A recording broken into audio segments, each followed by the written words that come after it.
இன்றைக்கு நாம Tamil Nadu kidneys authorities for use for therapeutic purposes act 1987 இந்த சட்டத்தை நாம இன்றைக்கு தெரிந்து கொள்ள போகிறோம். இந்த மைனர் ஆக்ட் படிக்கிறதுனால என்ன பயன் என்று சொல்லி பார்த்தால், கடந்த 2019 மற்றும் கடந்த 2020 ஆண்டு நடைபெற்ற டிஸ்ட்ரிக்ட் ஜட்ஜ் பிரிலிமினரி எக்ஸாமினேஷன் மாவட்ட நீதிபதி தேர்வுக்கான முதல்நிலை தேர்வு, அந்த முதல்நிலை தேர்வில் அநேக கேள்விகள் எல்லாம் இந்த மைனர் ஆக்ட்ல இருந்து தான் வந்திருக்கு. நீங்க அந்த கொஸ்டின் பேப்பர்ஸ் எல்லாத்தையும் எடுத்து நீங்க ஒவ்வொரு கொஸ்டினும் நீங்க படிச்சு பாருங்க. எல்லா question, most of the questions எல்லாமே பார்த்தீங்கன்னா மைனர் ஆக்ட்ல இருந்து தான் எடுத்திருக்காங்க. அதனால very very important. Now we are going to see the Tamil Nadu Kidneys Authorities for Use for Therapeutic Purposes Act 1987. Tamil Nadu சிறு நீரகங்கள் நோய் தீர்க்கும் நோக்கங்களுக்கு பயன்படுத்தலுக்கான அதிகாரமளிப்பு சட்டம் 1987.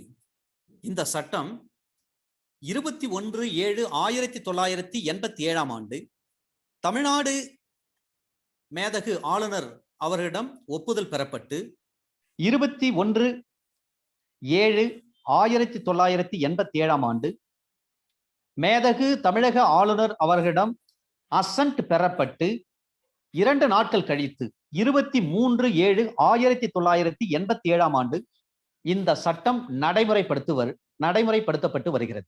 This act came into force on 23rd/7/1987 by notification in the Gazette of Tamil Nadu. Totally this act having 11 sections are there. ஒரு சிறிய சட்டம் தான் இது. இதில் மிக முக்கியமானது under section 3, under section 5, under section 6. இந்த 3 சட்ட பிரிவுகள் மிக மிக முக்கியமானது. நாம் ஒவ்வொரு சட்ட பிரிவுகளாக கடந்து செல்லலாம். as usual உங்களுக்கு தெரிஞ்ச ஒரு விஷயம் தான். under section 1 சட்டப்பிரிவு 1 படி இந்த சட்டம் தமிழ்நாடு முழுவதும் பொருந்தும். இந்த சட்டத்தை தமிழ்நாடு சிறு நீரகங்கள் நோய் தீர்க்கும் நோக்கங்களுக்கு பயன்படுத்தலுக்கான அதிகாரமளிப்பு சட்டம் 1987 என்று அழைக்க வேண்டும். This act may be called the Tamil Nadu Kidneys Authorities for Use for Therapeutic Purposes Act 1987.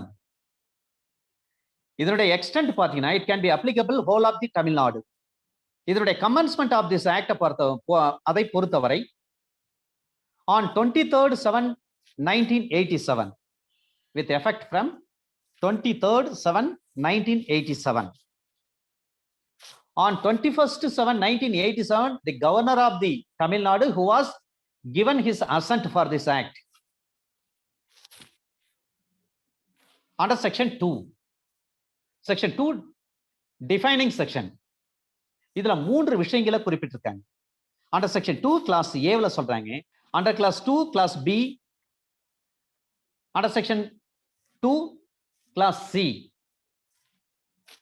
இந்த ஆக்ட பொறுத்தவரை இது தமிழ்நாடு சட்டம் தான். அவ்வாறு இருக்கும் பட்சத்தில் நியர் ரிலேட்டிவ் யார்? இந்த நியர் ரிலேட்டிவ்னா இதுதான் முக்கியமானது, கண்டிப்பா கேட்கக்கூடிய ஒரு விஷயம். ஸ்பாஸா இருக்கலாம், அல்லது சன்னா இருக்கலாம், டாட்டரா இருக்கலாம், ஃபாதர் மதரா இருக்கலாம். இவங்க எல்லாம் நியர் ரிலேட்டிவ். எதற்காக டிஃபைனிங் செக்ஷன்ல அதை வச்சிருக்காங்கன்னு சொன்னா, இவர்கள் ஒப்புதல் தர வேண்டும். ஒரு நபரின் உடலில் இருந்து சிறுநீரகத்தை எடுக்கும் பட்சத்தில் இவர்களுடைய ஒப்புதல் தேவை. அதுல என்ன சொல்றாங்கன்னா, at least one of the witnesses அவங்க எப்படி இருக்குன்னா நியர் ரிலேட்டிவா இருக்கணும், நெருங்கிய தொடர்புள்ள உறவினர்களாக இருக்க வேண்டும். One of whom shall be near relative to the deceased. இறந்துவிட்ட நபரினுடைய நெருங்கிய உறவினர்களாக இருக்க வேண்டும். அதில் ஒரு நபர், ஒன்றுக்கு மேற்பட்ட சாட்சிகள் இருக்கலாம், அது பிறகு பார்க்கலாம். மெடிக்கல் பிராக்டிஷனர்னா யார்? Medical practitioners means Indian medical council act இருக்கு 1956ல, இந்திய மருத்துவ குழு சட்டம் 1956 வந்த சட்டம். அந்த சட்டத்தில் under section 2H clause H of section 2 of this Indian medical council act 1956 படி அந்த 2H என்ன சொல்றாங்கன்னா, முறைப்படி ஒரு மருத்துவ பல்கலைக்கழகத்தில் அவர் MBBS முடித்திருக்க வேண்டும். He must have been completed his course, degree course in medical college, which was recognized by the Medical Council of India. இந்திய மருத்துவ குழுமத்தால் அங்கீகரிக்கப்பட்ட ஒரு மருத்துவக் கல்லூரியில் மருத்துவராக படித்து பட்டம் பெற்றிருக்க வேண்டும். Not only that, Tamil Nadu registration medical registration act படி 1914 1914 தமிழ்நாடு மருத்துவர்கள் பதிவு சட்டம், அந்த சட்டத்தின் கீழ் பதிவு செய்யப்பட்ட என்ரோல் பண்ணியிருக்கணும். He must have been enrolled as a doctor under Tamil Nadu Medical Registration Act 1914. 1956 Indian medical council சட்டப்படி அவர் ஒரு மருத்துவராக படித்திருக்க வேண்டும் மருத்துவ பல்கலைக்கழகத்தில், மருத்துவக் கல்லூரியில். அவ்வாறு தேர்ச்சி பெற்ற நபர் தமிழ்நாடு மருத்துவர்கள் பதிவு சட்டம் 1914 கீழ் அவர் பதிவு செய்யப்பட்டு இருக்க வேண்டும், என்ரோல் பண்ணிருக்கணும். டாக்டர்ஸ் எல்லாம் ஒரு MS நம்பர் கொடுப்பாங்க. இவர் தான் ரெஜிஸ்டர்டு மெடிக்கல் பிராக்டிஷனர். ரெண்டு தொழில் தான் உலகத்துல புனிதமான தொழிலா சொல்றாங்க. நோபல் ப்ரொஃபஷன் எதுன்னு பாத்தீங்கன்னா, ஒன்று மெடிக்கல் ப்ரொஃபஷன் சொல்றாங்க, இன்னொன்று நம்முடைய அட்வொகேசி ப்ரொஃபஷன், வழக்கறிஞர் தொழில். இந்த ரெண்டு தொழிலுக்கு மட்டும்தான் நோபல் ப்ரொஃபஷன் என்று சொல்கிறார்கள். இந்த சமூக கட்டமைப்பு ஒவ்வொரு காலகட்டத்திற்கும் இருக்கின்ற பொழுது அதற்கு ஏற்றார் போல் புதிய புதிய மருந்துகளை கண்டுபிடிப்பார்கள், புதிய புதிய அறுவை சிகிச்சைகளை மேற்கொள்வார்கள். அதே போல இந்த நவநாகரிக வளர்ச்சிக்கு ஏற்றாற்போல் புதிய புதிய அந்தந்த தேவைகளுக்கு ஏற்றாற்போல் புதிய புதிய சட்டங்கள் உருவாகி கொண்டே இருக்கும். அவற்றை சட்டம் படித்த வழக்கறிஞர்கள் அதற்கு ஏற்றவாறு நீதியை பெற்றுக்கொள்வதற்கான ஒரு வழிவகை செய்யப்பட்டிருக்கிறது. அதனால்தான் இந்த ரெண்டு ப்ரொஃபஷனுக்கும் நோபல் ப்ரொஃபஷன் என்று சொல்வார்கள். ஒரு டாக்டர் நீங்க என்ன பணி செய்றீங்க அப்படின்னு கேட்டா, doctor I am worked as a டாக்டர்னு சொல்ல மாட்டாங்க. I am working as a doctor in the government hospital அப்படின்னு சொல்ல மாட்டாங்க. அதே போல ஒரு அட்வொகேட் கிட்ட கேட்டீங்கன்னா, I am working as an advocate அப்படின்னு சொல்ல மாட்டாங்க. I am practicing as an advocate, I am practicing as a doctor. அது பிரைவேட் கிளினிக்கா இருக்கலாம் அல்லது கவர்மெண்ட் செக்டாரா இருக்கலாம், சென்ட்ரல் ஆர் ஸ்டேட். இந்த பிராக்டிஸ் என்ற வார்த்தை இந்த ரெண்டு ப்ரொஃபஷனுக்கு மட்டும்தான் பொருந்தும். மற்ற எல்லா தொழில்களுக்கும் ஒர்க்கிங் என்ற வார்த்தை தான் பயன்படுத்துவாங்க. ஏன்னா இதை பிராக்டிஸ் பண்ணிட்டே இருக்கணும். சமூக சூழ்நிலைகள் மாற மாற அதுக்கேற்ற மாதிரி புதிய புதிய நோய்கள் வரும், புதிய புதிய மருந்துகள் கண்டுபிடிப்பாங்க, புதிய புதிய சிகிச்சைகள் அளிக்கப்படும். சமூக வளர்ச்சிக்கு ஏற்றார் போல், காலத்திற்கு தேவைப்பட்டார் போல் புதிய புதிய சட்டங்கள் வரும், புதிய புதிய சட்டங்களை படிக்க வேண்டும். அந்த சட்டத்தின்படி நாம் நீதிமன்றத்தில் வழக்காளிகளுக்கு நியாயத்தை பெற்றுக் கொடுக்க வேண்டும். அதனால்தான் இந்த ரெண்டு தொழிலுக்கும் பிராக்டிஸ் என்ற வார்த்தை பயன்படுத்துவார்கள். இந்த ரெண்டு தொழிலும் நோபல் ப்ரொஃபஷன். நமக்கு இருக்கு லீகல் பிராக்டிஷனர்ஸ் ரூல் இருக்கு, ஆக்ட் இருக்கு. அட்வொகேட் ஆக்ட் வேற, லீகல் பிராக்டிஷனர்ஸ் ரூல் இருக்கு, ஆக்ட் இருக்கு, அது தனி. அட்வொகேட்ஸ் ஆக்ட் அது தனி. அதே போல legal practitioners act, medical practitioners ஆக்டும் இருக்கு, தனியா இருக்கு. ஓகே, இப்ப அண்டர் செக்ஷன் 2ல இந்த மூணு விஷயங்களை டிஃபைன் பண்ணியிருக்காங்க. அண்டர் செக்ஷன் 3, அண்டர் செக்ஷன் 3ல பார்த்தீங்கன்னா, ஒரு இறந்து போன ஒரு நபர் இருக்கார். அந்த நபரிடமிருந்து கிட்னியை எடுக்க முடியுமா? ஐபிஎஸ்ல ரெண்டு விஷயங்களை நம்ம தெரிந்து கொள்ள வேண்டும். ஒரு இறந்து போன ஒரு நபர் இருக்கிறார், அவரை சுமந்து கொண்டு ஒரு தெரு வழியாக அல்லது ஒரு ரோட்டு வழியாக, ஒரு பாதை வழியாக, ஒரு நிலத்தின் வழியாக செல்கிறார். அதை வேறொரு நபர் தடுக்கிறார். அவ்வாறு இருக்கும் பட்சத்தில் ஒரு சவ ஊர்வலம், ஒரு ஃபியூனரல் ப்ரொசஷன், அதை ஒருத்தர் தடுக்கிறார், போகக்கூடாது அப்படின்னு சொல்லி. அவ்வாறு தடுக்கும் பட்சத்தில் ஐபிஎஸ்ல எந்த செக்ஷன்ல கேஸ் போடுவோம்? போலீஸ் வந்து கேஸ் போடுறாங்க இல்லைங்களா? அப்ப எந்த செக்ஷன்ல போலீஸ் வந்து கேஸ் போட முடியும்? Sir section 297 sir. Very good. அந்த 297 ஐபிசி எதை பற்றி சொல்கிறது? trespassing on burial places etc. ஒரு பிணத்திற்கு அவமரியாதை செய்வதற்கான தண்டனை அதுதான். அதே விஷயத்தை தான் இந்த சட்டத்திலையும் நாம வந்து பொருத்தி பார்க்க வேண்டும். சரிங்க, ஒருத்தர் வந்து இறந்து கிடக்கிறார், போயிட்டே இருக்காரு, ஆக்சிடென்ட் ஆயிட்டார், இறந்து கிடக்கிறார். அவர் கழுத்துல வந்து ஒரு 5 பவுன் செயின் இருக்கு. அந்த செயினை போயிட்டு ஏ என்ற ஒரு நபர் ஸ்நாச் பண்ணிடுறாரு, பறிச்சு எடுத்துக்கிறார். அல்லது அவர் பாக்கெட்ல இருக்கக்கூடிய ஒரு 1 லட்ச ரூபாய் பணம் இருக்கு, அதை எடுத்துக்கிறார். இப்ப ஐபிசில எந்த செக்ஷன்ல கேஸ் பண்ண முடியும்? ஒரு பிணத்துக்கிட்ட இருந்து திருடி இருக்காரு. ஒரு உயிருள்ள மனிதரிடமிருந்து திருடுறாருன்னா எந்த செக்ஷன்ல போட முடியும்? ஒரு உயிரற்ற ஒரு மனிதரிடமிருந்து திருடுறாருன்னா எந்த செக்ஷன்ல நம்ம கேஸ் போட முடியும்? 404 sir. Under section 404 of IPC படி அவனே போறான், ஒண்ணு இல்லாம போறான். அதாங்க விஷயம். 404. ஒரு இறந்து விட்ட பிணத்துக்கிட்ட இருந்து திருடுறான்னா அண்டர் செக்ஷன் 404 நம்ம நார்மலா சொல்லுவாங்க கிராமப்புறத்துல, அவனே போறான், ஒண்ணு இல்லாம போறான், அவங்ககிட்ட போய் திருடுறான் பாருங்க அப்படின்னு சொல்லுவாங்க இல்லைங்களா? அதான் 404. Very good. ஒரு பிணத்திடமிருந்து திருடுகிறார் என்று சொன்னால் அண்டர் செக்ஷன் 404 படி he will be punished. சரிங்க, ஒரு டெமான்ஸ்ட்ரேஷன் நடக்குது. ஏன்னா இதை இப்பயே சொல்றேன்னா பின்னாடி வந்து சிட்டி போலீஸ் ஆக்டுக்கு உங்களுக்கு யூஸ் ஆகும். ஒரு டெமான்ஸ்ட்ரேஷன், ஒரு ப்ரொசஷன், ஒரு ஹங்கர் ஸ்ட்ரைக், ஒரு ரேலி, ஒரு பப்ளிக் மீட்டிங், இந்த மாதிரி நடக்குது சார். ஒரு 10 பேர் சேர்ந்து சாலை மறியல் பண்றாங்க. அப்ப எந்த செக்ஷன்ல கேஸ் போடுவாங்க போலீஸ்? 188 சார். அண்டர் செக்ஷன் 188 இந்திய தண்டனை சட்டம் ஈதாசா பிரிவு ஐபிசி அண்டர் செக்ஷன் 188 படிதான் வழக்கு போட முடியும். இந்த 188 ஃபாலோ பண்றதுக்கு முன்னாடி under section 30 of the district police act follow பண்ணணும். ஒரு டிக்ளரேஷன் பண்ணிருக்கணும், ஒரு ப்ரொபகேண்டா பண்ணிருக்கணும். The propaganda is to be propagated by the concerned police officer or revenue department. City police act நான் நடத்துறப்ப அதை பற்றி தெளிவா சொல்றேன். இதெல்லாம் ஜெனரலா நீங்க தெரிஞ்சுக்கணும். ரைட். இந்த சட்டத்தை பொறுத்தவரை அண்டர் செக்ஷன் 3ல என்ன சொல்றாங்கன்னா, ஒரு நபர் இறந்து போயிட்டார். அந்த இறந்து போன நபருடைய சிறுநீரகங்களை எவ்வாறு அகற்ற முடியும்?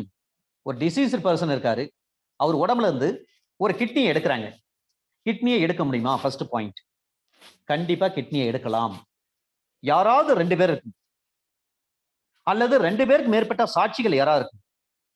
அந்த 2 பேருக்கு மேற்பட்ட சாட்சிகளுக்கு மத்தியில கண்டிப்பாக அவருடைய நியரஸ்ட் ரிலேட்டிவ், நெருங்கிய உறவினர், அவருடைய அப்பா, அம்மா அல்லது மனைவி அல்லது கணவர், இறந்தவங்க ஒரு பெண்ணா இருந்தா கணவர், இறந்தவர் ஒரு ஆணாக இருந்தா அவருடைய மனைவி, அவருக்கு பிள்ளைகள் இருந்தாங்கன்னா பிள்ளைகள், பெண் பிள்ளைகளா இருக்கலாம் அல்லது ஆண் பிள்ளைகளா இருக்கலாம். அவ்வாறு இருக்கும் பட்சத்தில் அவர்களில் ஒரு நபர் கண்டிப்பாக இருக்க வேண்டும். அவர் ஒப்புதல் கொடுத்திருக்க வேண்டும். அவர் முன்னில தான் இந்த கிட்னியை எடுக்க முடியும். சரிங்க, கிட்னி எடுக்கிறதுக்கு முன்னாடி டிசீஸனுடைய பார்ட் என்ன, இறந்துவிட்ட நபருடைய பங்கு என்ன, அவர் இறக்கிறதுக்கு முன்போ அல்லது இறந்த பிறகு தன்னுடைய கிட்னிஸ் எல்லாவற்றையும் நோய் தீர்க்கும் நோக்கங்களுக்கு பயன்படுத்துவதற்காக therapeutic purpose, for the purpose of therapeutic, நோய் தீர்க்கும் நோக்கம் தமிழ்ல. ஏன்னா இந்த கிட்னியை கொண்டு போயிட்டு என்ன பண்ணுவாங்க, லேப்ல வச்சு அதுல இருந்து நிறைய ஆய்வுகள் செய்வாங்க.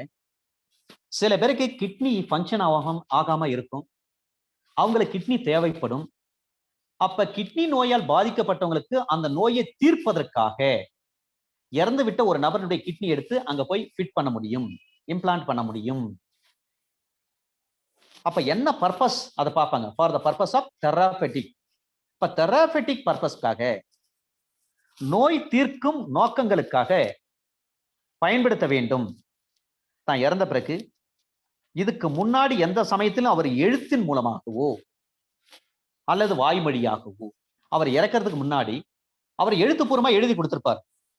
நான் இறந்துட்டுனா என்னுடைய உடல் உறுப்புல இருக்கக்கூடிய, என்னுடைய உடலில் இருக்கக்கூடிய கிட்னி வந்து நீங்க எடுத்து பயன்படுத்திங்க அப்படின்னு சொல்லி எழுத்துப்பூர்வமா இருக்க வேண்டும். It shall be reduced in writing என்று சொல்கிறார்கள்.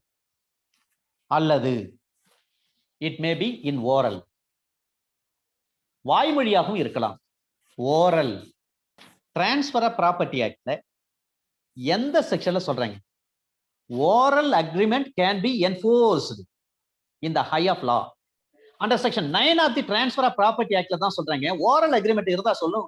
அந்த ஓரல் அக்ரிமெண்ட்டை செல்லு சார், வாய்மொழியே சொல்லிட்டாரு சார், என் இடத்த நீங்க எடுத்துங்க, என் இடத்த நீங்க வச்சுங்க அப்படின்னு வாய்மொழியே சொல்லிட்டாருன்னா அந்த வாய்மொழி உத்தரவு வச்சு நம்ம என்ன பண்ண முடியும்? நீதிமன்றத்தில் வழக்கு தொடுக்க முடியும். வாய்மொழியே எனக்கு வந்து இந்த இடத்த வந்து கிஃப்டா கொடுத்துட்டாருங்க, அதை ப்ரூவ் பண்றதுக்கு பிறகு உயிர் உள்ள சாட்சிகள் இருக்காங்க, அதனால இந்த கிஃப்ட் வந்து வேலிட் கிஃப்ட்டுங்க. இப்ப கிஃப்ட் பத்தி நம்ம படிப்போம் டிபி ஆக்ட்ல அண்டர் செக்ஷன் 122ல இருந்து வருது இல்லைங்களா? இவர்தான் டோனருங்க. he was given a gift. அது whether it comes under movable or immovable எது வேணாலும் இருக்கலாம்.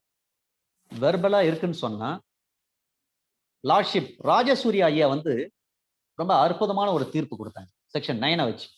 வெரி ஸ்டாண்டர்டான அத்தாரிட்டி. நான் பிறகு சொல்றேன் அந்த அத்தாரிட்டி. ஆக வாய்மொழியாகவோ இறந்துவிட்ட ஒரு நபர் இறப்பதற்கு முன்பாக வாய்மொழியாகவோ அல்லது எழுத்துப்பூர்வமாகவோ தான் இறந்த பிறகு தன்னுடைய உடலில் இருக்கக்கூடிய கிட்னியை நீங்க எடுத்து பயன்படுத்திக்கலாம் அப்படின்னு சொல்லியிருக்கணும். அவ்வாறு செய்யப்பட்டது. அங்கே எந்தவித ஐயப்பாடும் இருக்கக்கூடாது. பியாண்ட் த ரீசனபிள் டவுட், சந்தேகமே இருக்கக்கூடாது. அவர் வாய்மொழியா சொன்னாரா? அது உண்மைதாங்க, சந்தேகத்துக்கு இடமின்றி. ஆமாங்க, அவர் அன்னைக்கு வந்து வாய்மொழியா சொன்னாருங்க, நான் இறந்துட்ட பிறகு என்னுடைய கிட்னி வந்து பயன்படுத்திக்கலாம் அப்படின்னு சொல்லியிருக்காங்க, அது உண்மைதான், நாங்க உயிர் உள்ள சாட்சிகள் அப்படின்னு சொல்லி சாட்சி வச்சு ப்ரூவ் பண்ணும். அதுல இறந்து போனவனுடைய ரிலேட்டிவ்ஸ், நியர் ரிலேட்டிவ்ஸ், மனைவியா இருக்கலாம், பிள்ளைகளா இருக்கலாம், அப்பாவா இருக்கலாம், அம்மாவா இருக்கலாம், மகளா இருக்கலாம், மகனா இருக்கலாம், அவர்கள் அதை உறுதிப்படுத்த வேண்டும். வாய்மொழியாக இருக்கும் பட்சத்தில் எழுத்துப்பூர்வமாக இருந்தாலும் கூட அதை உறுதிப்படுத்த வேண்டும். அவர்கள் முன்னிலையில் தான் அந்த இறந்து போனவனுடைய உடலிலிருந்து அந்த கிட்னி எடுக்க முடியும். அது மட்டுமல்ல, அப்படி இறந்து போயிட்டவரை வந்து என்னன்னு அழைக்க முடியும்? Deceased can be called. How can be call the deceased? அவர் தான் டோனர், கொடையாளர். அவர் உயிர் போயிட்டாலும் அவர் உடம்புல இருக்கிற அந்த பொருட்களை எல்லாம், அந்த பொருட்களுக்கு அவர் தான் உடைமையாளர். அவர் இறந்துட்டாலும் அவர் பாடிக்குள்ள இருக்கிற பார்ட்ஸ் ஆஃப் பாடி இருக்கு பாருங்க, ஆர்கன்ஸ், அந்த ஆர்கன்ஸுக்கு யாரு பொசசிவ் ரைட்னு பாத்தீங்கன்னா இறந்து போனவர் தான். ஏன்னா அவர் தான் டோனர். சில நேரங்கள்ல நல்ல நிலையில நல்ல மூட்ல இருக்கிறப்ப சில பேர் வந்து கொடுத்துருவாங்க, இந்தாங்க கிஃப்டா வச்சுங்க, எதா இருந்தாலும் பாத்துக்கலாம்னு சொல்லி கொடுத்துருவாங்க. கொஞ்ச நாள் கழிச்சு அது போயிட்டு என்ன பண்ணாங்க, ரிவோக் பண்ணுவாங்க, கிஃப்ட் ரிவோக் பண்ணுவாங்க. அந்த மாதிரி ஏதாவது செய்திருக்கிறாரான்னு பார்க்கணும். அவ்வாறு எதுவும் செய்யவில்லை. அப்படி ரிவோக் பண்ணியிருந்தாலும் அவர் எந்த விதத்துல ரிவோக் பண்ணாரு? ஏற்கனவே டொனேட் பண்ண ஒரு பொருளை வந்து ரிவோக் பண்ணிட்டார், ரத்து பண்ணிட்டார். அந்த ரத்து பண்ணப்பட்ட அந்த விஷயத்தை கொண்டு போய் ரெஜிஸ்டர்டு மெடிக்கல் பிராக்டிஷனர் யாரோ அவர்கிட்ட காண்பிக்க வேண்டும். எங்க அப்பா வந்து இறக்கிறதுக்கு முன்னாடி வந்து இறந்துட்ட பிறகு என்னுடைய கிட்னியை வந்து பயன்படுத்தி சொல்லியிருந்தாருங்க, இந்த பாருங்க எழுதி கூட கொடுத்துருக்காரு நம்ம ஹாஸ்பிட்டல்ல. ஆனா கொஞ்ச நாள் கழிச்சு, இந்த எழுதி கொடுத்த பிறகு கொஞ்ச நாள் கழிச்சு அவர் வந்து நான் இறந்துட்ட பிறகு என் உடம்புல இருந்து கிட்னி வந்து ரிமூவ் பண்ணாதீங்கன்னு சொல்லிட்டாருங்க. ஏற்கனவே இந்த ஹாஸ்பிட்டலுக்கு எழுதி கொடுத்தது வந்து அவர் வந்து ரிவோக் பண்ணிட்டார், ரத்து பண்ணிட்டாருங்க, அதுக்கான ஆதாரம் இது வரைக்கும் பாருங்க அப்படின்னு சொல்லி கொண்டு போயிட்டு அந்த ரெஜிஸ்டர்டு மெடிக்கல் பிராக்டிஸ். அப்ப இறப்பதற்கு முன்பாக தகப்பனார், அதை இறந்து விட்ட நபர் வந்து அவர் உயிரோடு இருக்கின்ற பொழுது தான் இறந்து விட்ட பிறகு தன்னுடைய சிறுநீரகத்தை நீங்க எடுத்து பயன்படுத்திக் கொள்ளலாம் என்று சொல்லி நமது மருத்துவமனையில வந்து எழுதி கொடுத்திருந்தாருங்க, அல்லது வாய்மொழியா சொல்லியிருந்தாருங்க. அந்த மாதிரி எழுதி கொடுத்த பிறகு ஒரு 2 மாசம் கழிச்சு நான் இறந்துட்ட பிறகு என் உடம்புல இருந்து எந்த கிட்னி எடுக்க வேண்டாம் அப்படின்னு சொல்லிட்டு அதையும் எழுதி கொடுத்துருக்காருங்க. அதனால அப்ப இறந்துட்டாருன்றதுனால நீங்க அவர் உடம்புல இருந்து எந்த கிட்னி எடுக்காதீங்க அப்படின்னு சொல்லிட்டு நாம அந்த ரெஜிஸ்டர்டு மெடிக்கல் பிராக்டிஷனர் கிட்ட அதை கொண்டு போய் காட்ட வேண்டும். அவ்வாறு காட்டினா அந்த டாக்டர் என்ன பண்ணுவாரு, அந்த டிசீஸ் உடம்புல இருந்து கிட்னி எடுக்க மாட்டார். அந்த மாதிரி தடை எதுவும் இல்லை. there is no bar. அது எக்ஸ்பிரஸாவும் இருக்கலாம், இம்ப்ளைடாவும் இருக்கலாம். வெளிப்படையாகவோ அல்லது உட்கடையாகவோ எந்த தடையும் இல்லாத பட்சத்தில் இறந்துவிட்ட ஒரு நபருடைய உடலிலிருந்து அவர் ஏற்கனவே இறப்பதற்கு முன்பாக அவரால் தெரிவிக்கப்பட்ட எழுத்துப்பூர்வமாக அல்லது வாய்மொழியாக தெரிவிக்கப்பட்ட அதன் அடிப்படையில் அவர் உடலில் இருக்கக்கூடிய சிறுநீரகத்தை அகற்றலாம். இது அண்டர் செக்ஷன் 3 சப்செக்ஷன் 1. சப்செக்ஷன் 2ல என்ன சொல்றாங்கன்னா, சப்செக்ஷன் 1ல சொல்லப்பட்டிருக்கின்ற விஷயங்கள் எதுவுமே செய்யப்படாமல் இருந்து ஆனா நோய் தீர்க்கும் நோக்கங்களுக்காக அந்த இறந்து போன நபர் இறப்பிற்கு பின்னர் தனது சிறுநீரகங்களை பயன்படுத்துவதற்கு மறுப்பு எதுவுமே செய்யல. அப்படிப்பட்ட நபரால் எந்த மறுப்பும் செய்யப்படாமல் இருக்கும் பட்சத்தில் அந்த இறந்த நபரின் உயிர் நீங்கிய உடலுக்கு சட்டப்படியான உடைமையாளரான நபர் ஆவார். ஏற்கனவே சொன்னதுதான். அவர் இறந்துட்ட பிறகு உடம்புல இருக்கிற எல்லா ஆர்கன்ஸுக்கும் உடைமையாளர் யாருன்னா அவர் தான். சார் நியரஸ்ட் ரிலேட்டிவ் வருவாங்களா? வரவே மாட்டாங்க. இறந்துட்டாலும் அந்த பிணத்தின் உடம்பில் இருக்கக்கூடிய parts of body, I mean organs எல்லாமே அந்த இறந்து போனவருக்கு தான் சொந்தமானது. பொசசிவ் ரைட் இறந்து போன பிறகு அவருக்கு இருக்கு. நம்ம டிபி ஆக்ட்ல படிச்சிருக்கோம். ஒரு குழந்தை தன்னுடைய தாயினுடைய கருவறையில் உருவான உடனே அந்த குழந்தைக்கு ரைட் வந்துடுது. அதன் பிறகு அந்த குழந்தை இந்த உலகத்துல பிறந்து 48 மணி நேரத்துக்குள்ள அந்த குழந்தை இறந்து போயிட்டாலும் அந்த குழந்தைக்கு எல்லா ரைட்டும் உண்டு. இது நம்ம டிரான்ஸ்பர் ஆஃப் ப்ராப்பர்ட்டி ஆக்ட்ல ஏற்கனவே படிச்சிருக்கோம். கருவுல உருவான உடனே அந்த குழந்தைக்கு ரைட் இருக்கு, சட்டப்படியான ரைட் இருக்கு. இது டிரான்ஸ்பர் ஆஃப் ப்ராப்பர்ட்டி ஆக்ட்ல இருக்கு. அப்படியே ஐபிஎஸ்ல பாத்தீங்கன்னா ஒரு கர்ப்பிணி தாயா இருக்கிறாங்க, அந்த அம்மா ஒருத்தன் கொலை பண்றான்னு சொன்னா அந்த கருவில் இருக்கக்கூடிய அந்த குழந்தையினுடைய உடல் உறுப்புகள் ஏதாவது ஒரு சிறு பாகமாவது வெளியே வந்திருந்தால் அது double murder. 2 count, double count. Murder பண்றப்ப அந்த தாயினுடைய கருவறைக்குள்ளே அந்த குழந்தை இருந்துச்சுன்னா அது சிங்கிள் மர்டர், சிங்கிள் கவுண்ட். கொலை செய்கின்ற பொழுது அந்த வலியின் காரணமாக அந்த குழந்தையினுடைய உடல் உறுப்புகள் ஒரு துளி பாகமாவது வெளியே வந்திருந்தால் அது இரட்டை கொலை என்று அர்த்தம், டபுள் மர்டர். அதை போலதான் இறந்து போன இந்த நபர் இறந்துட்டாலும் கூட அவருடைய உடலில் உள்ளே இருக்கக்கூடிய அனைத்து ஆர்கன்ஸுக்கும் உடைமையாளர் யார் என்று சொல்லி பார்த்தால் அந்த நியர் ரிலேட்டிவ் கிடையாது, இறந்து போன அந்த நபர் தான். சரிங்க, இறந்துட்டாருங்க. இறந்துட்ட பிறகு அவங்களுடைய நியர் ரிலேட்டிவ் எந்த objection தெரிவிக்கல. there is no objection raised by the near relative of the deceased. இறந்து போனுடைய நெருங்கிய உறவினர்கள் எந்த ஒரு எதிர்ப்பும் தெரிவிக்காத பட்சத்தில் அந்த ரெஜிஸ்டர்டு மெடிக்கல் பிராக்டிஷனர் அறுவை சிகிச்சை செய்து அந்த இறந்து விட்டவனுடைய கிட்னியை எடுத்து நோய் தீர்க்கும் நோக்கத்திற்காக பயன்படுத்தலாம்.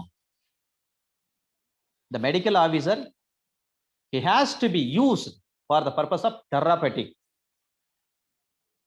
without any objection raised by the near relative of the disease. Under section 3, subsection 3. Subsection 1ல என்னென்ன விஷயங்கள் சொல்லப்பட்டு இருக்கிறதோ, சப்செக்ஷன் 2ல என்னென்ன விஷயங்கள் சொல்லப்பட்டு இருக்கிறதோ அந்த விஷயங்கள் சம்பந்தமாக அதிகாரத்தை கொடுத்திருக்காங்க. அந்த நோய் தீர்க்கும் நோக்கங்களுக்காக இறந்த நபருடைய உயிர் நீங்கிய உடலில் இருந்து சிறுநீரகங்களை அகற்றுவதற்கு போதுமான சான்றுறுதியாக இருத்தல் வேண்டும். இதனுடைய அர்த்தம் என்னவென்று சொன்னால், அவர் இறக்கிறதுக்கு முன்னாடியே வந்து எழுதி கொடுத்திருப்பாரு அல்லது வாயால சொல்லியிருப்பாரு. அதை பேஸ் பண்ணி இறந்துட்ட பிறகு என்ன பண்ணலாம், கிட்னியை ரிமூவ் பண்ணலாம். சில நேரங்கள்ல இறப்பதற்கு முன்பாக என்ன பண்ணுவார், எழுத்துப்பூர்வமாக அல்லது வாய்வழியாக ஒரு ஹாஸ்பிட்டல் கிட்ட சொல்லியிருப்பாங்க. பின்னாடி அது சொல்லப்பட்ட பிறகு அல்லது எழுத்துப்பூர்வமாக எழுதி கொடுக்கப்பட்ட பிறகு கொஞ்ச நாள் கழிச்சு அதை ரிவோக் கூட பண்ணிருக்கலாம். அப்போ வந்து எடுக்க முடியாது. சப்செக்ஷன் 2 படி ஏதாவது அப்ஜெக்ஷன் இருக்கான்னு பார்ப்பாங்க. அப்ஜெக்ஷன் இல்லைன்னா அவர் உடம்புல இருந்து நாம கிட்னியை ரிமூவ் பண்ணிடலாம்.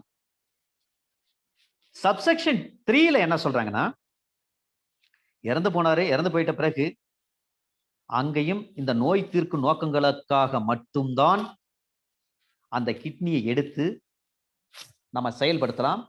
இப்ப அப்ஜெக்ஷன் எதுவுமே இல்லைன்னா அதுதான் சார் கன்க்ளூசிவ் ப்ரூஃப். அதுதான் ஒரு கன்க்ளூசிவ் ப்ரூஃப்.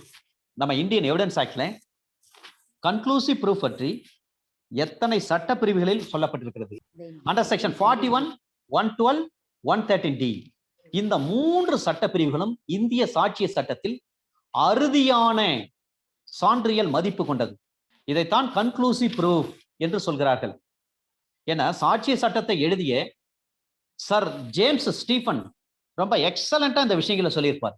கன்க்ளூசிவ் ப்ரூஃப்னா என்ன? அண்டர் செக்ஷன் 41 சொல்றாங்க, 112 சொல்றாங்க, 113D சொல்றாங்க. இந்த 3 சட்ட பிரிவுகளும் கன்க்ளூசிவ் ப்ரூஃப், அறுதியற்ற சான்று. அண்டர் செக்ஷன் 4 என்ன பொறுத்தவரை அதுல அவ்வளோ முக்கியமான விஷயங்கள் எதுவுமே கிடையாது. ஆனா செக்ஷன் 5 வெரி இம்பார்ட்டன்ட். செக்ஷன் 5ல என்னன்னா, இப்ப ஏற்கனவே பார்த்தோம், செக்ஷன் 3ல பார்த்தோம் இறந்து போனவனுடைய உடம்பை பத்தி பேசும். ஆனா செக்ஷன் 5ல என்னன்னா, ஹாஸ்பிட்டல்ல இறந்து போயிடுறாரு ஒருத்தர், அதை யாரும் உரிமை கொண்டாடல. சில பாடி என்ன பண்ணிருப்பாங்க, அப்படியே வச்சிருப்பாங்க மார்ச்சுரியில். அதை போலவே ஜெயில சில பேர் இறந்துருவாங்க, கைதியா இருப்பாங்க, இறந்து போயிடுவாங்க.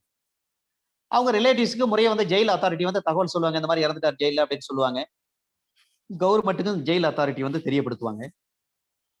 ஆனா அந்த பாடி யாரும் கிளைம் பண்ண மாட்டாங்க. இது போன்ற சூழ்நிலையில என்ன செய்யலாம்? இதுதான் கேள்வி.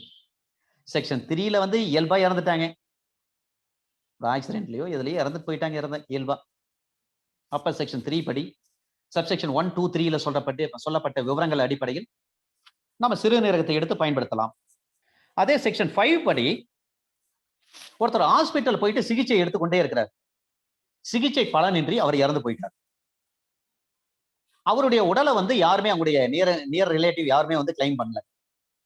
அதே போல ஜெயில இருக்கிற ஒரு கன்விக்டட் பர்சன் இருக்கார், அவரும் இறந்து போயிடுறாரு. அவர் உடலையும் யாரும் கிளைம் பண்ணலை. எனக்கு அந்த பாடியை கொடுங்க, எங்களுடைய குல வழக்கப்படி நாங்க புதைச்சிடுறோம் அப்படின்னு சொல்லி யாருமே கேட்கல. இது போன்ற சூழ்நிலையில இந்த 2 நபர்களுடைய உடல்களை, ஹாஸ்பிட்டல்ல இருந்து இறந்து போயிட்டார், அது யாரும் கிளைம் பண்ணல. ஜெயில இருந்து இறந்து போயிட்டார், அதையும் யாரும் கிளைம் பண்ணல. அப்ப இவங்க உடம்புல இருக்கக்கூடிய கிட்னிஸை எடுத்து நம்ம தெரபட்டிக் பர்பஸ்க்கு பயன்படுத்த முடியுமா? இதுதான் கேள்வி. இதுக்கு முன்னாடி ஒரு ஜெனரலான ஒரு விஷயம், ஜெயில் அங்கே பணியாற்றக்கூடிய ஊழியர்கள் பப்ளிக் சர்வெண்ட், அரசு ஊழியர்கள் தான், ரைட்டு. செக்ஷன் 14, 21 அவங்களுக்கு மேட் அவுட் ஆகும், ஓகே. செக்ஷன் 14 படி அவங்க சர்வெண்ட் ஆஃப் கவர்மெண்ட், ஜெயிலர். அங்கே பணி செய்யக்கூடிய அரசு ஊழியர் ஜெயிலர் என்று சொல்கிறோம். அந்த ஜெயில உள்ள இருக்கிறான் பாருங்க, அவரை நம்ம அக்யூஸ்ட்னு சொல்றோம். அக்யூஸ்டு பர்சன், குற்றம் சாட்டப்பட்ட நபர், அக்யூஸ்டு பர்சன். சரிங்க. அதே போல சென்ட்ரல் பர்சன் இருக்கு, மத்திய சிறைச்சாலை. இப்ப சென்ட்ரல் பர்சன்ல அங்க இருக்கிறவரை நம்ம பிரிசனர்னு சொன்னா யாரை குறிக்கும்? யாராவது நம்ம குரூப்ல உள்ளவங்க இதுக்கு பதில் சொல்ல முடியுங்களா சார்? ஜெயிலுக்குள்ள இருக்கிறான் ஒருத்தவன், குற்றம் பண்ணிட்டு அவனை நம்ம அக்யூஸ்ட்னு சொல்றோம். ஆனா ஜெயில பணியாற்றக்கூடிய ஜெயில் போலீஸை நம்ம என்ன சொல்றோம்? ஜெயிலர்னு சொல்றோம். அதே சென்ட்ரல் பிரிசன் போற மத்திய சிறைச்சாலை, மத்திய சிறைச்சாலையில பணியாற்றக்கூடிய அரசு ஊழியர்களை, ஐபிஎஸ் ஆபீசர் தான் அங்க சூப்பரண்டா இருப்பாரு, அது கீழே எத்தனையோ ஆபீசர் இருக்காங்க, ஜெயில் போலீஸ்ன்னு சொல்லுவோம். அவங்கள நம்ம பிரிசனர் என்று அழைக்க முடியுமா? பிரிசனர் என்று சொன்னால் அங்கே ஒரு தவறு செய்துவிட்டு தண்டனை அனுபவிக்கிறாங்க பாருங்க, கன்விக்டட் பர்சன்ஸ் இருப்பாங்க, பிரிசனர்ஸ், அவங்க தான் பிரிசனர். இங்க ஜெயில மட்டும் போயிட்டு நீங்க அங்க ஜெயிலர்னு சொன்னா ஒரு அரசு ஊழியர், ஜெயில் போலீஸ்னு அர்த்தம், ஜெயில் வார்டன் அர்த்தம், ஜெயில் சூப்பரண்டன்னு அர்த்தம். ஆனா சென்ட்ரல் பிரிசன் போயிட்டு அங்க பிரிசன் சொன்னா அக்யூஸ்ட் தான் குறிக்கும், கன்விக்டட் பர்சன் தான் குறிக்கும். அங்க அவங்கள ஜெயில் அத்தாரிட்டின்னு தான் சொல்லணும், அரசு ஊழியர்களை. Right. Under section 5 of this act பாத்தீங்கன்னா, ஒரு மருத்துவமனையில் சிகிச்சை பலனின்றி இறந்து போயிட்டு ஒரு நபர், அவருடைய உடலை யாரும் உரிமை கோரவில்லை. அதை போலவே ஒரு சிறைச்சாலையில், அது கிளை சிறையாக இருக்கலாம் அல்லது மத்திய சிறைச்சாலையாக இருக்கலாம், ஒரு சிறைச்சாலையில் ஒருவர் இறந்து போயிட்டார், அவருடைய உடலை யாரும் உரிமை கோரவில்லை. இது போன்ற சூழ்நிலைகளில் இவர்களுடைய உடலில் இருக்கக்கூடிய சிறுநீரகங்களை அகற்ற முடியுமா என்று சொன்னால் கண்டிப்பாக அகற்ற முடியும். ஏன்னா அந்த நியர் ரிலேட்டிவ் இருக்காங்க பாருங்க, அவங்க யாருமே கேட்கல. ஒரு டெட் பாடி இருக்கு, அந்த dead body lying in hospital or in prison, அப்ப not claimed by any of the near relatives of the deceased அப்படின்னு சொன்னா, அப்ப அந்த அத்தாரிட்டியை என்ன பண்ணுவாங்க, கண்டிப்பா நீங்க அவங்க உடம்புல இருக்கிற அந்த சிறுநீரகத்தை தெராபட்டிக் பர்பஸ்க்காக எடுத்து பயன்படுத்தலாம்னு சொல்லிடுவாங்க. இதுல ஒரு விஷயம், குறிப்பாக அதுக்கு சர்டன் டைம்ஸ் இருக்கு. இதே ஆக்ட் சென்ட்ரல் ஆக்ட் ஒண்ணு இருக்கு. அந்த சென்ட்ரல் ஆக்ட்லயும் சொல்லப்பட்டிருக்கின்ற விஷயங்கள் தான். நான் சென்ட்ரல் மைனர் ஆக்ட்ஸ் எடுக்கிறப்ப அதை பற்றி தெளிவா சொல்றேன். இதுல 11 செக்ஷன் தான். அதுல நிறைய செக்ஷன் இருக்கு. நான் அதுல சொல்றேன். 24 மணி நேரம் டைம் தருவாங்க சார். 24 ஹவர்ஸ் வரையும் டைம் வெயிட் பண்ணும். ஈவன் ஜெயில் அத்தாரிட்டி யாரு ஹாஸ்பிட்டல் செக்டாரா இருந்தாலும் சரியும், இந்த 2 செக்டாருமே they should wait for 24 hours. எதுக்குன்னா இந்த 24 மணி நேரத்துக்குள்ள யாராவது ஒரு நபர் இந்த இறந்துவிட்ட பாடி மீது உரிமை கோருவாங்களா இல்லையா, அதுக்காக வெயிட் பண்ணணும். அதாங்க விஷயம். இதுல யாருக்கு சார் பவர் இருக்கு? ஒரு கேள்வி. ஜெயில ஒருத்தர் இறந்து போயிட்டாங்கன்னா ஜெயில் அத்தாரிட்டிக்கு தான் அதிகாரம் இருக்கிறது. ஆமாங்க, அவர் ஜெயில இருந்தாருங்க, இவர் இறந்து போயிட்டாருங்க, இவர் பாடி இருக்கு, இவர் உடம்புல இருந்து நீங்க சிறுநீரகத்தை எடுத்துக்கலாம், கிட்னி நீங்க எடுத்துக்கலாம் அப்படின்னு சொல்லி அதிகாரம் யார்கிட்ட இருக்கு? Jail authority. அவர் சொல்லுவார், கன்சர்ன் ஹாஸ்பிட்டல் அத்தாரிட்டி. அதே போல ஹாஸ்பிட்டல் சிகிச்சை எடுத்துட்டு இருக்காரு, அவர் இறந்து போயிட்டார், அவர் பாடி யாரும் கேட்கல. அப்ப அந்த hospital authority, management of the hospital authority is having the power.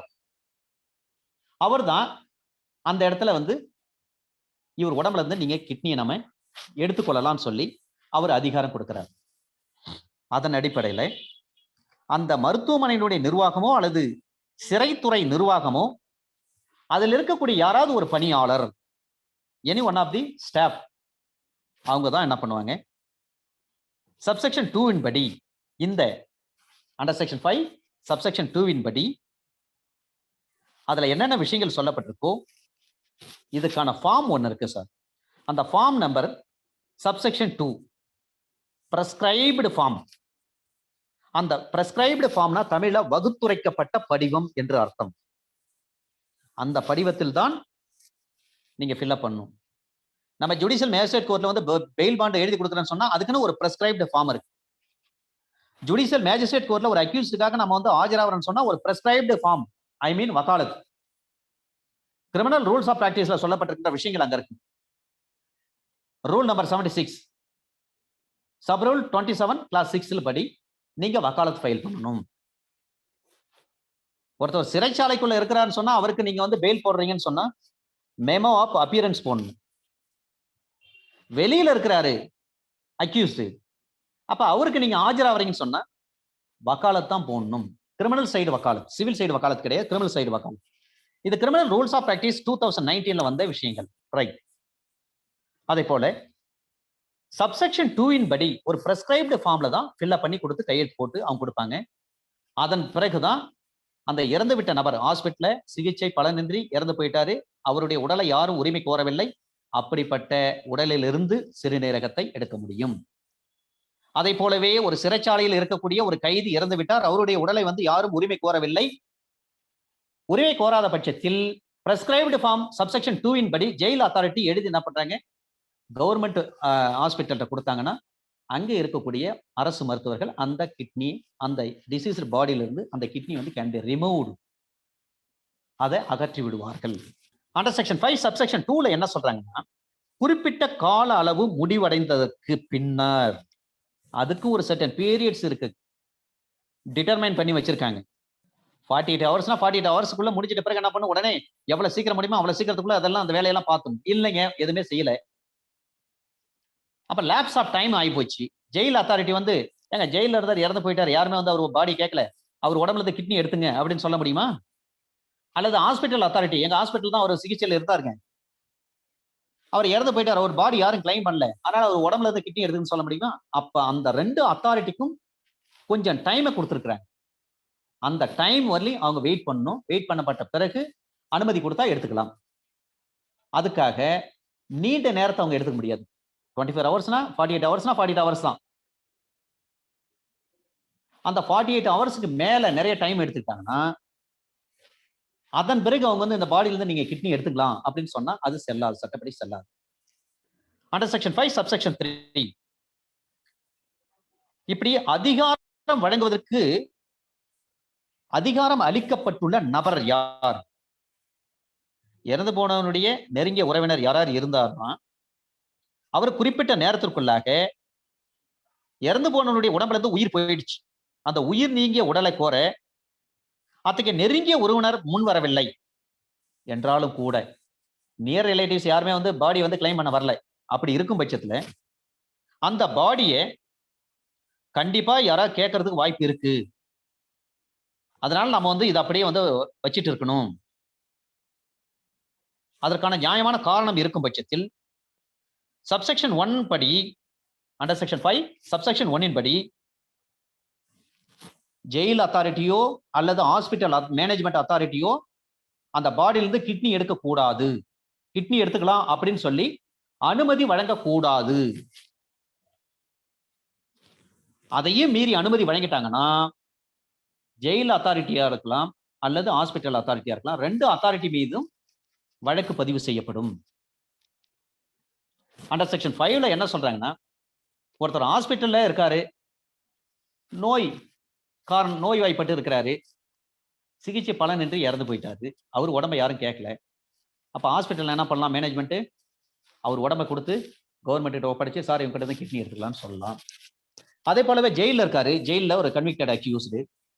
அந்த கன்விக்டட் அக்யூஸ்டு அவர் பாடி இறந்து போயிட்டார், ஜெயில இருக்கிறப்ப இறந்து போயிட்டாரு. அவர் பாடி வந்து யாரும் கிளைம் பண்ணல. அதுக்கு முன்னாடி அவங்க அட்ரஸுக்கு வந்து என்ன தகவல் தெரிவிக்கணுமோ அந்த தகவல் வந்து கண்டிப்பா தெரிவிச்சிருப்பாங்க. ஹாஸ்பிட்டலா இருந்தாலும் சரி, ஜெயில் அத்தாரிட்டியா இருந்தாலும் சரி, கரெக்டா தெரிவிச்சிருவாங்க. சட்டப்படி அவங்க தெரிவிப்பாங்க. அப்படி தெரிவிச்சும் யாரும் வந்து அவங்க நியர் ரிலேட்டிவ் வந்து யாரும் கிளைம் பண்ணலன்னு சொன்னா, அப்ப அந்த ஹாஸ்பிட்டல் அத்தாரிட்டி என்ன பண்ணுவாங்க? கவர்மெண்ட் ஒப்படைச்சு இந்த பாடில இருந்து நீங்க கிட்னி எடுத்துக்கங்க, எடுத்து நீங்க தெராபட்டிக் பர்பஸ்க்கு யூஸ் பண்ணலாம்னு சொல்லலாம். அப்படி நீங்க எடுத்துக்கொள்ளலாம்னு சொல்லி அந்த அனுமதி வழங்கக்கூடிய அதிகாரம் யாருகிட்ட இருக்குன்னா அந்த ஹாஸ்பிட்டல் அத்தாரிட்டி, அதை போலவே ஜெயில் அத்தாரிட்டி இருக்கு. அவ்வாறு இருக்கும் பட்சத்துல அப்படி வழங்க சொல்லிட்டாங்க. அப்ப இதுக்கான ஒரு முறையான படிவத்தில் தான் இதை தெரிவிக்கணும். அந்த படிவம் தான் சப்செக்ஷன் 2ல சொல்லப்பட்டிருக்கின்ற விஷயம். அண்டர் செக்ஷன் 5 சப்செக்ஷன் 1 இதுல இந்த விஷயத்தை சொல்லிட்டாங்க. சப்செக்ஷன் 2ல என்ன சொல்றாங்கன்னா, அந்த ஃபார்ம் நல்லா தெரிஞ்சுக்கணும் சார். ஃபார்ம் பாத்தீங்கன்னா சப்செக்ஷன் 2 படி தான் இருக்கணும், பிரெஸ்கிரைப்டு ஃபார்ம். ரைட். சப்செக்ஷன் 2ல சொல்லப்பட்டிருக்கிற விஷயம், அப்படி அதிகாரம் கொடுக்குறாங்க. சார் ஜெயில இருந்தா இருந்தாலும் இறந்துட்டான், பாடி யாரும் கிளைம் பண்ணல, நீங்க ஒரு பாடில இருந்து நீங்க கிட்னி எடுத்துன்னு சொல்லி அதிகாரம் சொல்ல கொடுக்குறாரு இல்லைங்களா? ஜெயில தாலி கவர்மெண்ட் கிட்ட ஒப்படைக்கிறாரு இல்லைங்களா? அதுக்கான கால அளவு முடிவதற்கு அதுக்குன்னு சர்டன் பீரியட் இருக்கு. அந்த பீரியட் முடிஞ்ச பிறகு அந்த மாதிரி ஒப்படைச்சா அது முடியாது. அந்த குறிப்பிட்ட காலத்திற்குள்ளாக அவர் ஒப்படைச்சு அதன் பிறகு அந்த பாடியில இருந்து கிட்னி எடுத்துட்டாங்கன்னா அது பரவாயில்ல, சரி, சரியான ஒரு விஷயம். அந்த சர்டன் பீரியட் வந்து முடிஞ்சு போச்சு, லேப்ஸ் ஆகி போச்சு. அதன் பிறகு வந்து பாடியில இருந்து நீங்க கிட்னி எடுன்னு சொல்ல முடியாது. சப்செக்ஷன் 3ல என்ன சொல்றாங்கன்னா, அந்த செக்ஷன் 5 சப்செக்ஷன் 3ல ஒருவேளை இறந்து போனவுடைய உறவினர்கள் வந்து எதிர்காலத்தில் ஏதோ கேட்கறதுக்கு வாய்ப்பு இருக்குது, கண்டிப்பா இருக்கும். ஒருவேளை அவன் வந்து கோயத்துல இருக்காரு, அவருடைய ரிலேட்டிவ் கோயத்துல இருக்காங்க அல்லது டெல்லியில இருக்காங்க. இந்த மாதிரி நேரத்துல எப்படியாவது வந்து அவங்க உறவினர்கள் வந்து இந்த பாடி கிளைம் பண்றாங்கன்றது நம்புவதற்கு காரணம் இருக்கும்.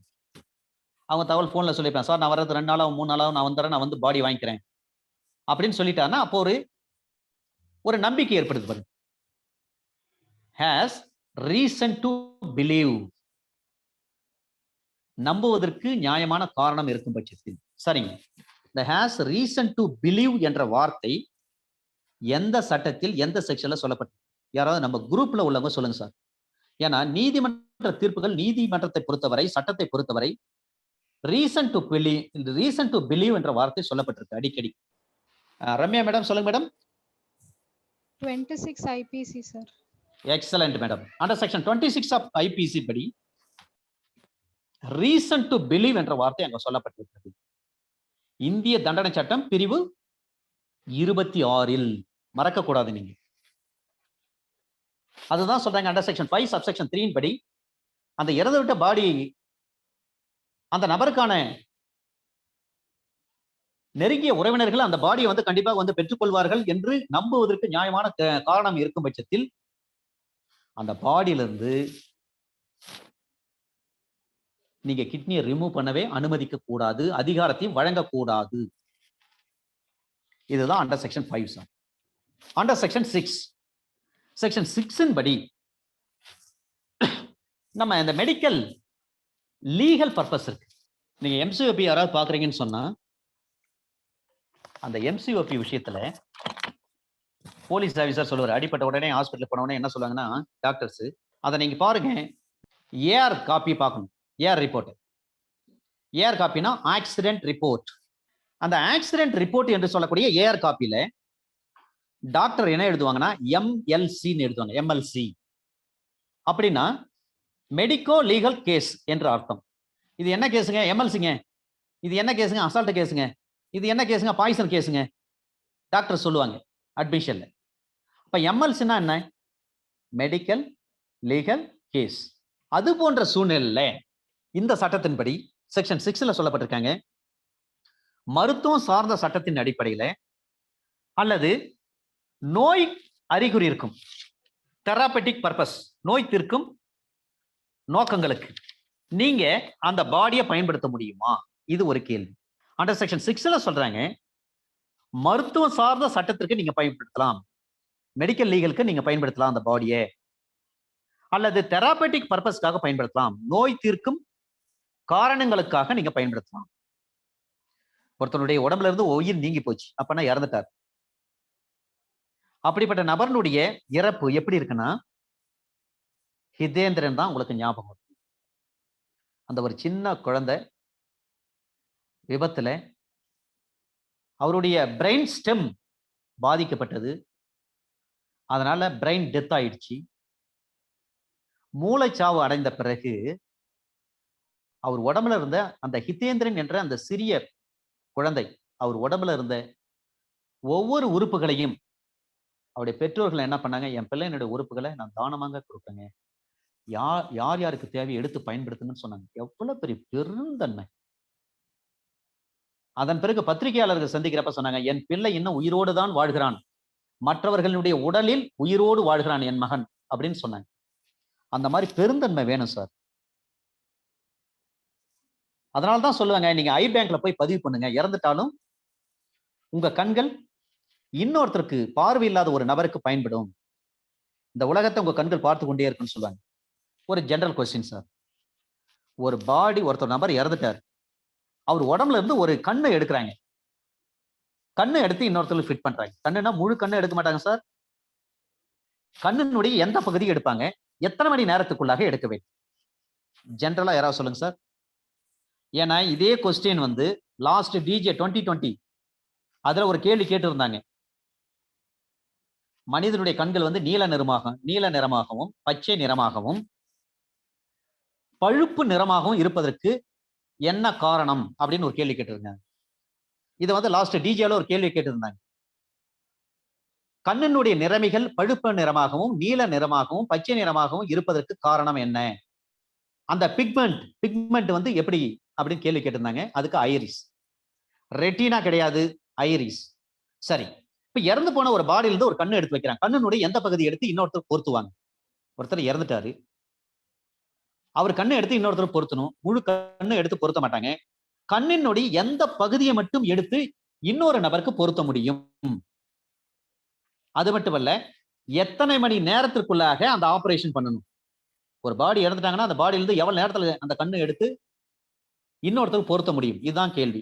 6 மணி நேரத்திற்குள்ளாக கார்னியாவை எடுத்து இன்னொருத்தருக்கு பதிவு பண்ணிடணும். அதை ஃபிட் பண்ணிடணும், இம்ப்ளான்ட் பண்ணி ஆகும். அதை மறக்காதீங்க. இந்த மாதிரி ஜெனரலான விஷயங்கள் நம்ம தெரிஞ்சுக்கணும். ஏன்னா கொஸ்டினா கேட்கறாங்க. ரைட், சரி மேடம், ரெட்டினாவை எடுக்க முடியுமா?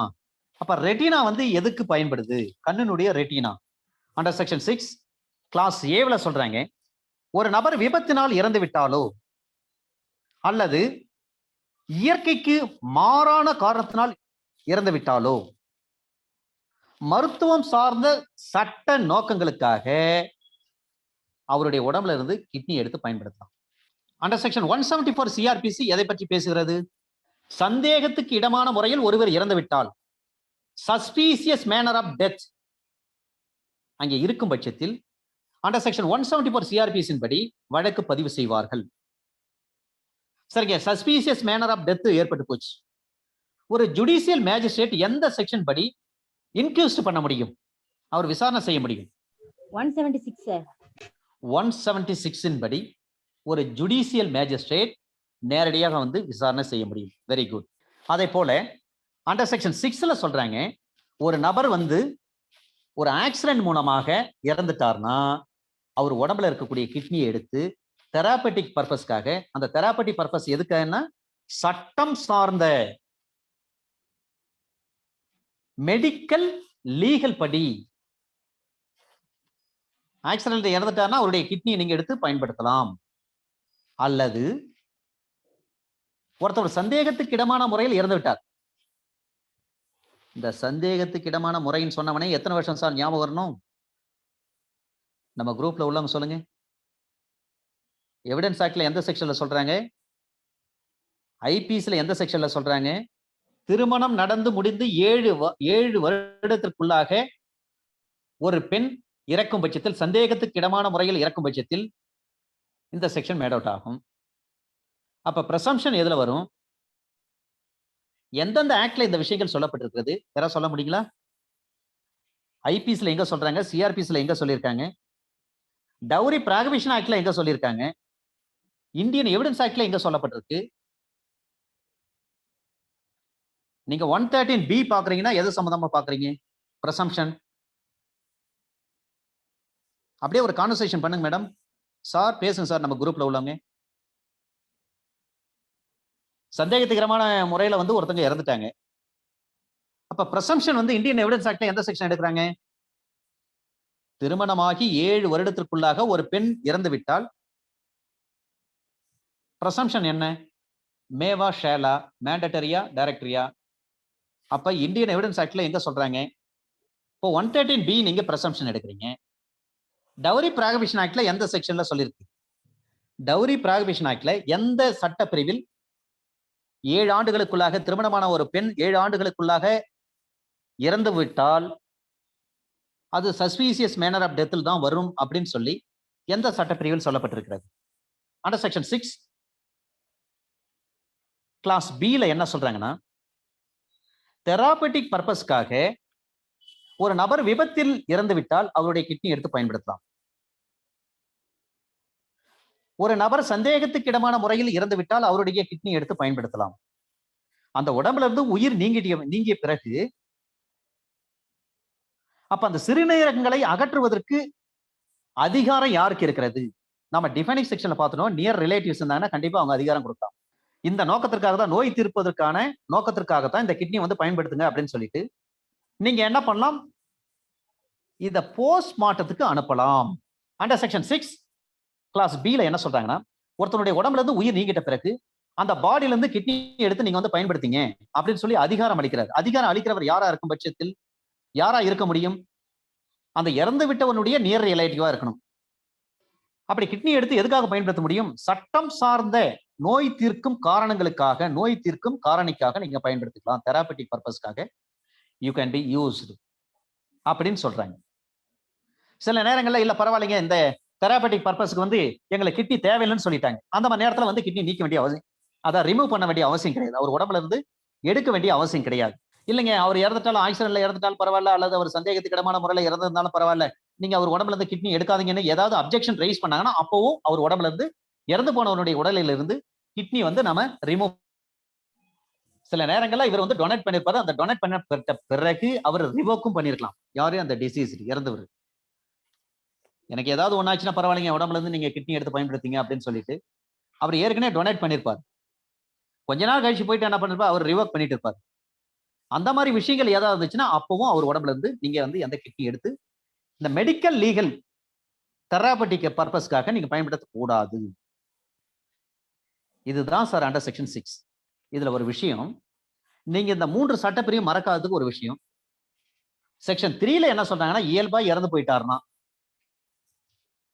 அவர் இயல்பா இறப்பதற்கு முன்பாக வந்து என் கிட்னி எடுத்துங்க அப்படின்னு சொல்லி எழுத்துப்பூர்வமாகவோ அல்லது வாய்மொழியோ சொல்லி இருந்தாருன்னா அவர் கிட்னி எடுத்துக்கலாம்.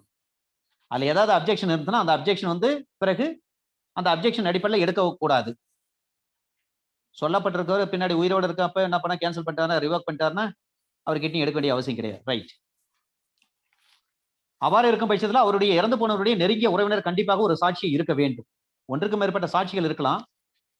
அதுல ஒரு நபர் வந்து அட்லீஸ்ட் 1%. இந்த அட்லீஸ்ட் ஒரு நபர் சாட்சியா இருக்கணும்னு சொல்லி இந்தியன் எவிடன்ஸ் ஆக்ட்ல எந்த செக்ஷன்ல சொல்லப்பட்டிருக்கு? Under section 68 of Indian evidence ஆக்ட்ல தான் தெளிவா சொல்லப்பட்டிருக்கு. குறைந்தது ஒரு சாட்சியாவது இருக்கணும். சரிங்க, உயில் இருக்கு, உயிலுக்கு எத்தனை சாட்சி வேணும் சார்? அல்லது ஒரு கிஃப்ட் இருக்கு, கிஃப்ட்டுக்கு எத்தனை சாட்சி வேணும்? சரிங்க, எந்தெந்த ஆவணங்களை கண்டிப்பாக பதிவு செய்ய வேண்டும்? Under section 17 subsection 1 clause G ல என்ன சொல்றாங்கன்னா, the value of the movable or immovable property 100 rupees 100 or upwards, 100 or upwards. அதான் சொல்றீங்க, above சொல்ல, upwards. ஒரு அசையும் அல்லது அசையா சொத்துடைய மதிப்பு பார்த்தீங்கன்னா 100 ரூபாயோ அல்லது 100 ரூபாய்க்கு மேற்பட்டு இருக்கும் பட்சத்தில் it shall be registered. கண்டிப்பாக செய்ய வேண்டும். Under section 17 of the Tamil Nadu registration act. அப்ப 18 ல என்ன சொல்றாங்க? That is the option of the party. அந்த தரப்பினரின் விருப்பத்தை பொறுத்து பதிவு பண்ணாலும் பண்ணலாம், பண்ணாம போனாலும் போலாம். பதிவு பண்ணாம ஒரு டாக்குமெண்ட் வச்சிருக்கீங்க, அதை கொண்டு போய் நீங்க பிரைமரி எவிடன்ஸா நீங்க யூஸ் பண்ண முடியுமா? You cannot be used as a primary evidence before the court of law if it comes under non registration. பதிவு செய்யப்படாத ஒரு ஆவணமாக இருக்கும் பட்சத்தில் அதை வந்து நீங்க பிரைமரி எவிடன்ஸா நீங்க யூஸ் பண்ண முடியாது. சரிங்க, செகண்டரி எவிடன்ஸா யூஸ் பண்ண முடியுமா? 63, 65 ஆஃப் இந்தியன் எவிடன்ஸ் ஆக்ட் படி அதை பயன்படுத்த முடியுமா? அதையும் முடியாது. அப்ப எதுக்கு தான் சார் பயன்படுத்த முடியும்? Collateral purpose only. You can be used only for collateral purpose. இல்லைங்க, 10 டைம்ஸ் வந்து நான் வந்து அதுக்கு வந்து நான் ரெஜிஸ்ட்ரேஷன் ஃபீஸ் கட்டிட்டேன், அதனால யூஸ் பண்ண முடியுமா? பழைய ஜட்ஜ்மெண்ட்ல இருக்கு, பழைய ஜட்ஜ்மெண்ட்ல இருக்கு.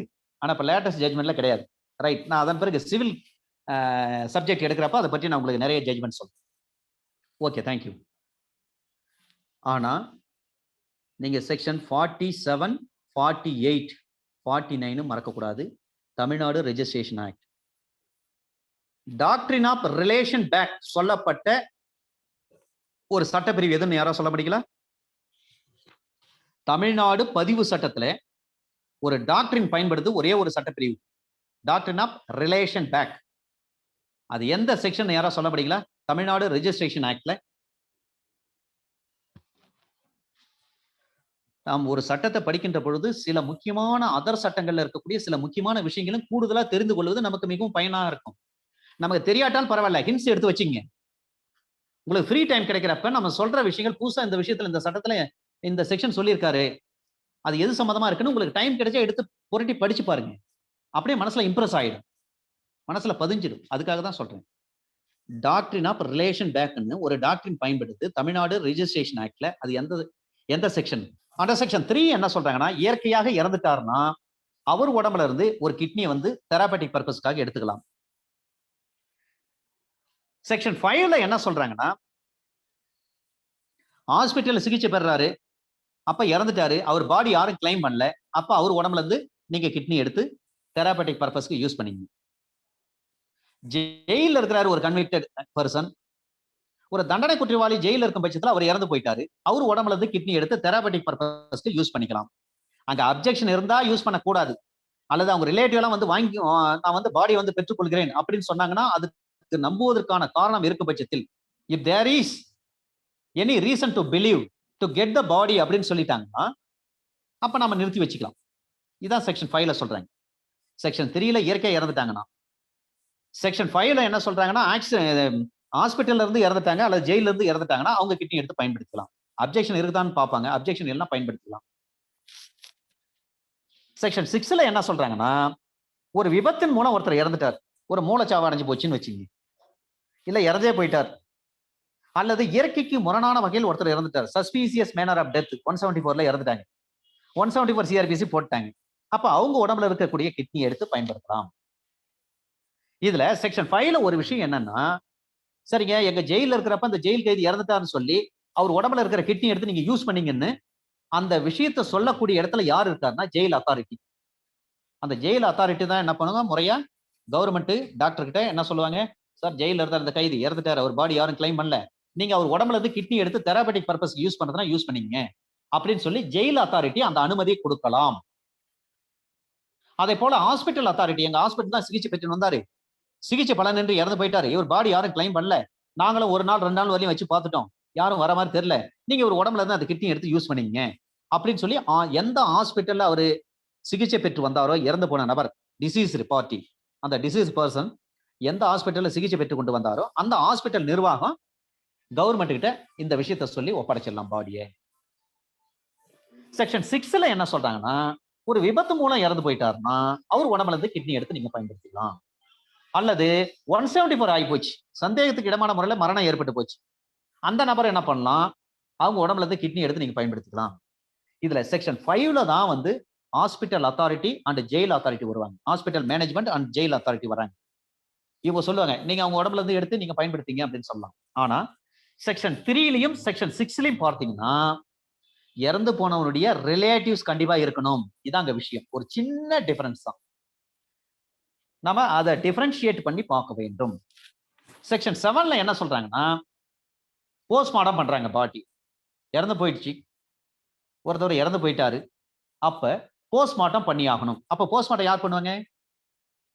ரெஜிஸ்டர்டு மெடிக்கல் பிராக்டிஷனர், பதிவு செய்யப்பட்ட ஒரு மருத்துவ அதிகாரி தான் பிண கூராய்வு செய்ய வேண்டும், போஸ்ட்மார்ட்டம் செய்ய வேண்டும். The postmortem is to be done by the medical registered duly medical officer in the presence of police officer. ஒரு காவல்துறை அதிகாரியின் முன்பாக பதிவு செய்யப்பட்ட ஒரு மருத்துவ அலுவலர் பிண கூராய்வு செய்ய வேண்டும். இதுதான் அண்டர் செக்ஷன் 7. அது மட்டுமல்ல, அந்த உடம்புல இருந்து கிட்னி எடுத்துட்டாங்க, அப்ப அதை பாதுகாக்கணும் இல்லைங்க. ஐ பேங்க் இருக்கு, பிளட் பேங்க் இருக்கு, டிஷ்யூ பேங்க் இருக்கு, சென்ட்ரல் ஆக்ட்ல அதை சொல்லியிருக்காங்க. டிஷ்யூ பேங்க் இருக்கு, அதே போல கிட்னி பேங்க் இருக்கு. இதுதான் செக்ஷன் 8. மீதி எல்லாம் செக்ஷன் 9, செக்ஷன் 10, செக்ஷன் 11 பாத்தீங்கன்னா savings provision, rule making power, இதுவெல்லாம் அவ்வளவு முக்கியம் கிடையாது. இந்த சட்டத்தை பொறுத்தவரை ரூல் மேக்கிங் பவர் பாத்தீங்கன்னா கவர்மெண்ட் தான், தமிழக அரசு தான். இந்த சட்டத்தை பொறுத்தவரை மிக முக்கியமான சட்டப்பிரிவுகள் எது என்று சொல்லி பார்த்தால், அண்டர் செக்ஷன் 3 இயற்கை இறந்துட்டால், அண்டர் செக்ஷன் 5 ஜெயில இறந்துட்டாரு அல்லது ஹாஸ்பிட்டல்ல இறந்துட்டாரு, அவர் பாடி யாரும் கிளைம் பண்ணல. அண்டர் செக்ஷன் 6 விபத்தின் மூலமாக இறந்துட்டாரு அல்லது சந்தேகத்துக்கு இடமான முறையில் இறந்து விட்டார், அவர் அவ்வாறு இருக்கும் பட்சத்தில் அவருடைய உறவினர்கள் அனுமதி கொடுத்தால் அவங்களுடைய இறந்து போன பாடியில இருந்து கிட்னியை ரிமூவ் பண்ணி தெரபட்டிக் பர்பஸ்க்காக, அந்த மெடிக்கல் லீகலுக்காக அதை யூஸ் பண்ணிக்கலாம். செக்ஷன் 5 படி நீங்க ஜெயில இருந்து இறந்துட்டாரு அல்லது ஹாஸ்பிட்டல் இருந்து இறந்துட்டாரு, அவர் பாடி யாரும் கிளைம் பண்ணல, குறிப்பிட்ட டைம் வெயிட் பண்ணி பார்த்துட்டு யாரும் வந்து கேட்கறதுக்கு வாய்ப்பே இல்லைன்னு தெரியும் பட்சத்தில் ஜெயில் அத்தாரிட்டி அல்லது ஹாஸ்பிட்டல் மேனேஜ்மெண்ட், ஹாஸ்பிட்டல் அத்தாரிட்டி என்ன பண்ணலாம், அனுமதி கொடுப்பாங்க. இங்க இறந்துட்டாங்க, இங்கதான் இருந்தாருங்க, நீங்க அவங்க அவருடைய உடல்ல இருந்து நீங்க கிட்னி எடுத்து பயன்படுத்திக்கலாம் அப்படின்னு சொல்லி அனுமதி கொடுப்பாங்க. செக்ஷன் 3 இயற்கையா இறந்துட்டாங்க. செக்ஷன் 5ல வந்து அனுமதி கொடுப்பது jail authority and hospital management, section 5க்கு. ஆனா செக்ஷன் 3க்கும் செக்ஷன் 6க்கும் பாத்தீங்கன்னா இறந்து போனவருடைய நெருங்கிய உறவினர்கள். செக்ஷன் 2ல டிஃபைனிங் செக்ஷன், அந்த நியர் ரிலேட்டிவ்னா யாருன்னு கேட்பாங்க, அது வேணா பாத்துக்கணும். அவ்வளவுதான் சார் இந்த ஆக்ட்.